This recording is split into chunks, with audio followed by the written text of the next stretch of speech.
ప్రమాదవశాత్తు పూరి గుడిసెలు దగ్ధం కావడంతో కుటుంబ సభ్యులు బోరున రోధించారు. కంటికి రెప్పలా కాపాడుకుంటున్న గుడిసెలు కాలిపోవడంతో గుండెలు బాదుకున్నారు. చుట్టుముట్టున్న వారు బాధితుల రోదనలు ఆపలేక కన్నీరు కార్చారు. 2 గుడిసెలు పూర్తిగా అగ్గిపాలయ్యాయి.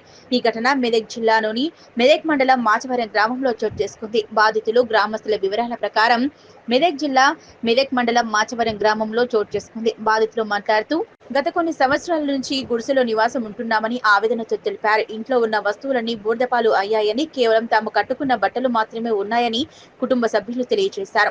కష్టపడి సంపాదించిన సుమారు 3 లక్షల రూపాయల బూడిదపాయలు అయ్యాయని వారి కుటుంబ సభ్యులు కన్నీరు మున్నీరుగా విలిపించారు. కట్టుకోవడానికి బట్టలు, నిత్యావసర సరుకులు, డబ్బులు కాల్పోయాయన్నారు.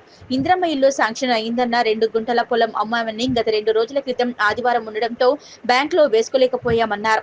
ఈ రోజు వేద్దాం అనుకున్నామని కుటుంబ యజమాని కుమార్ తెలిపారు. తమకు ప్రభుత్వం నుంచి వచ్చే ఇంద్రమ్మ ఇల్లు ఇచ్చి కుటుంబాన్ని ఆదుకోవాలని ఎమ్మెల్యే మైనంపల్లి రోహిత్ ను కోరారు.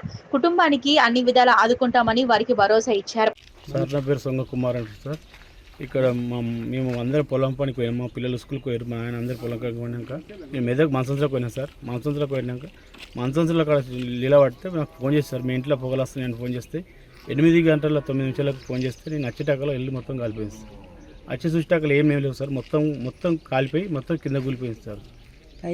పైసలు 3,70,000 మొత్తం పొలం తీసుకొచ్చిన పైసలు మొత్తం కాలిపోయినాయి సార్. తిన్నాక ఇట్లా ఏం లేకుండా మొత్తం పే మీద బట్టలు ఉన్నాయి సార్. మొత్తం కాలిపోయినాయి.